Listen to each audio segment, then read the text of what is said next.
প্ৰথমে মই আজি অসমৰ কাৰণে আৰু আমাৰ ভাৰতবৰ্ষৰ কাৰণে বুলি ক'ব লাগিব।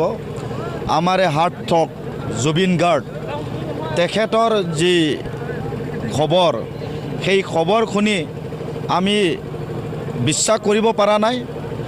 মই এতিয়ালৈকে তেখেতৰ যি ছবি, সেই ছবিবোৰ মোৰ সন্মুখলৈ আহি আছে।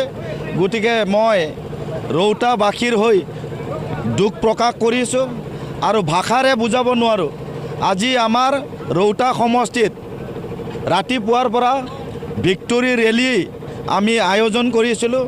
আয়োজন কৰি আহি থাকোঁতে বাটতে আমি এই খবৰটো পাই খুব দুখ প্ৰকাশ কৰিছোঁ আৰু আজি দিনজোৰা যি কাৰ্যসূচী আছিল, সেই কাৰ্যসূচী আধাতে আমি সমাপ্ত কৰি স্থগিত ৰাখি আজিৰ যি খবৰ জুবিন গাৰ্গৰ বেয়া খবৰটো আহিল, তেখেতৰ যি এই যে খবৰটো পাই আমি সকলোৱে মৰ্মাহিত হৈছোঁ।